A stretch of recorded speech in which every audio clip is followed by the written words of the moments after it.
All right, welcome back to the channel. It's your boy Fanon, and in this video, we're going to talk about Terence Bud Crawford and some comments that he made that are coming back to haunt him and may be illustrative of what's going on in his head with this Errol Spence Jr. fight. Let's talk about that in this video.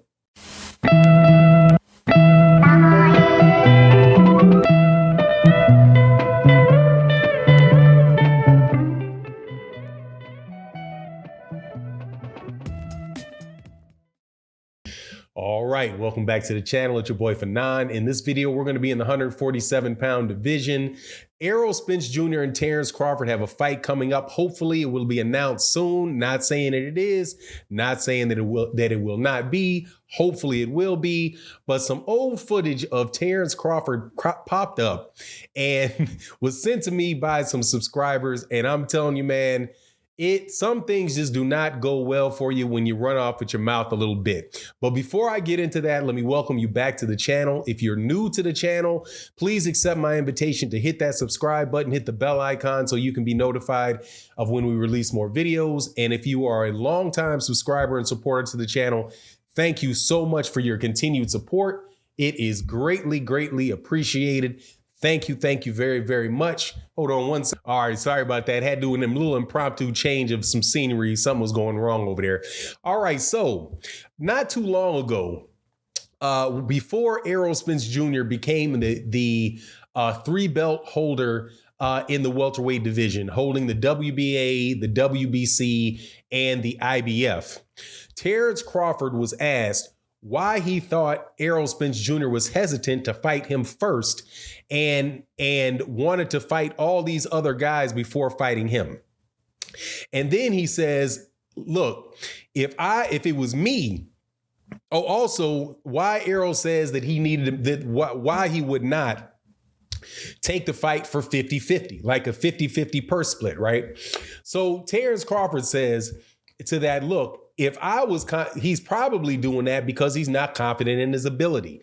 If like you're trying, and not that he's scared to get in the ring, but because he figures, look, I can go fight these other guys and I'm thinking big picture. This is the way that I can make more money over the long haul. I'm paraphrasing what he's saying, but if I fight this guy, Terence, speaking of Terence Crawford, then I know that I could lose. So, I'm not willing to take that. I'm not going to be willing to take that risk as quickly. Right. But then Terence Crawford turns around and says, see, if it was me, I would just take the fight because I know I'm confident in my ability.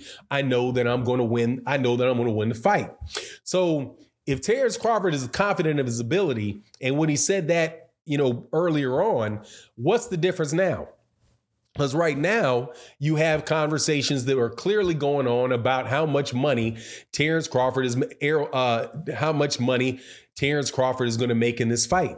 And if Terence can say for Errol that Errol was concerned about how much money he's going to make because of the chance that he was going to lose, but if it was him, it wouldn't make a difference because he's confident in his abilities, then what's the problem now? Why don't you just take whatever they offer you and go ahead and fight, since that's the case? Because Errol went about doing exactly what he said he was going to do, which was go and fight and get all three of those belts. And he did it. And as soon as he got done doing that, he turned around and said, hey, I want to fight Terence Crawford next. So no issue with what Errol Spence Jr.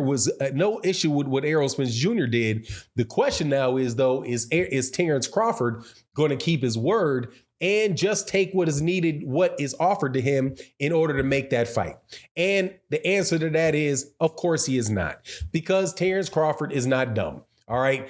And that was just him talking smack about Errol Spence Jr., because when he said that, none of that made sense. And the reason why I'm saying that is because it is a known thing in boxing that there are sides of the street. It's not something, despite what Terence Crawford says about Errol Spence Jr. making that up for him, and nobody was ever talking about sides of the street before. That is absolutely positively not the case. there were people were talking about sides of the street when Floyd Mayweather Jr. was trying to fight Manny Pacquiao, and you had Bob Arum doing a lot of in-house fights with top-ranked fighters, and Floyd was over on Showtime, and Manny Pacquiao was on HBO, and those two could not make it because they were on different sides of the street, different networks, different promotional companies, and it prevented that fight from being made for a long time.